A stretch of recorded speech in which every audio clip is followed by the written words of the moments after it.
Welcome to our continued assignment with working with the bug. So again, this is a photograph that I'm working from. This is a cicada. And then as you guys seen before, I have the little small one inside this little container, so I can always have reference point to get the details, the form down, whatever maybe is necessary with colors. So I went ahead and drafted the bug out in the last video and just put some final touches. Now what you want to do next is, because I drafted this without graphite, I really want to soften my lines as much as possible.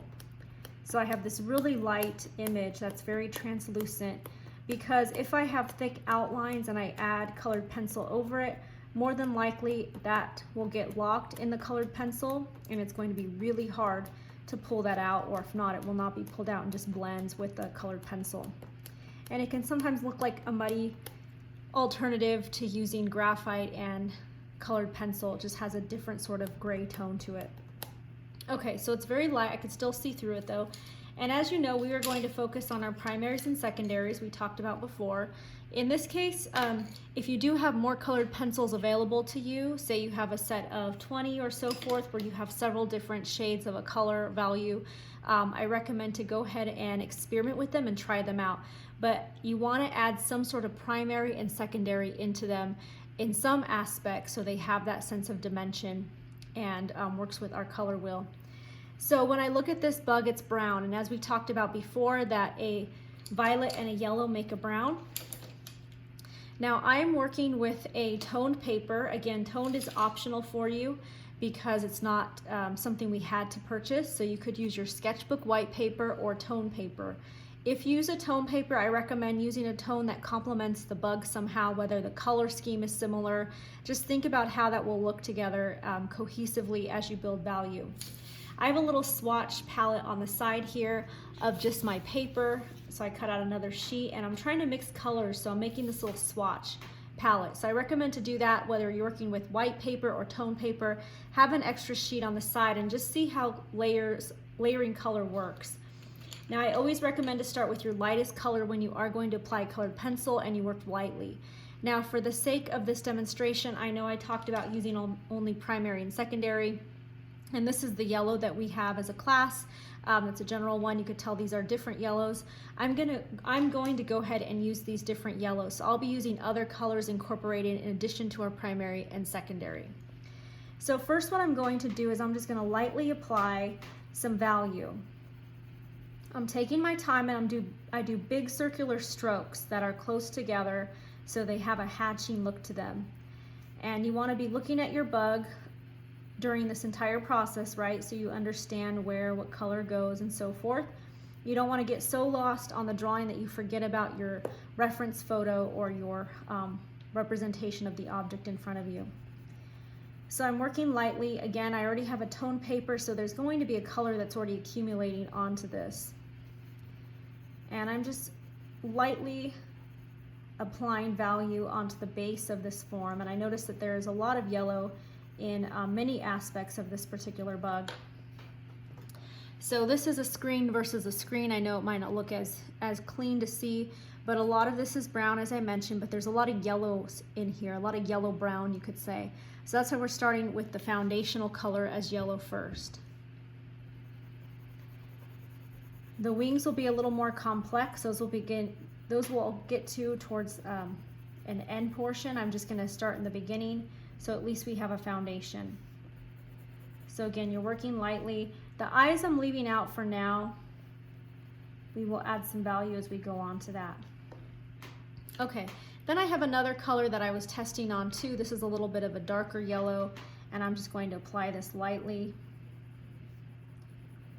Again, really fun time to start experimenting with your colored pencils to see what colors make what as you layer them.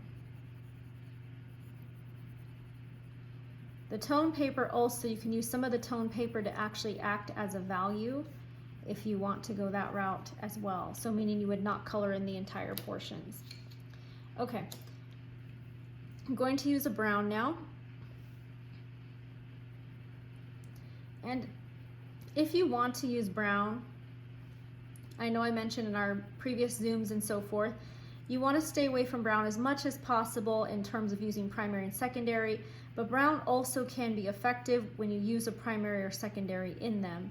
So what I'm basically trying to commute is just not to use a brown by itself, but to add some sort of primary and secondary into that color, so you have a little bit more of a of depth to it.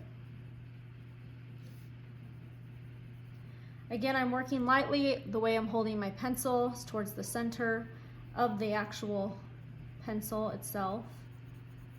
I'm continuing with hatchy lines. And there might be some patterns that are built up in here. You might have some lights and darks, so be conscious of that as well. When you work with colored pencil, you can't really go back and erase fully. So just make sure you're taking your time and you're building up slowly, so you can always erase if necessary later on.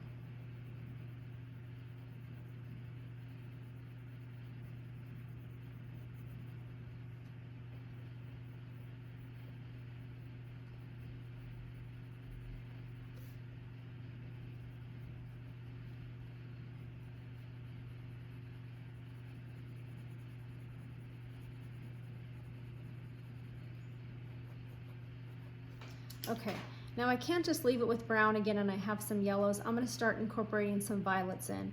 There's some really dark values in here, and I'm going to start pulling them out very slowly and lightly. And then I'll go back again and add the yellow and even more colors. Looks like some oranges could be applied in here. So what I'm doing next now is in these little groove areas, these segments, there's some darker, almost valleys and hills. Almost like our drapery, you could say. So there's some darkness, then it goes back into a mid-tone, then it gets to a highlight, then it goes to a dark value again. So I'm trying to pull that dark value out slowly again. We're doing our darks at the end, but I'm using now violet. So violet and yellow, complementary color, they make a neat brown.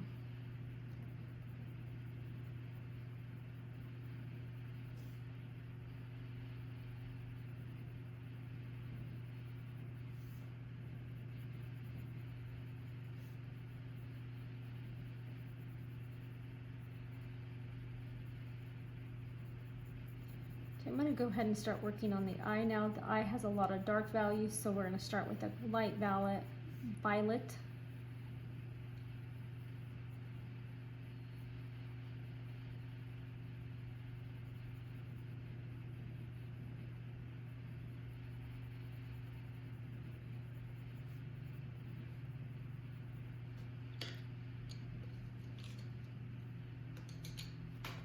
And incorporate some different browns in here.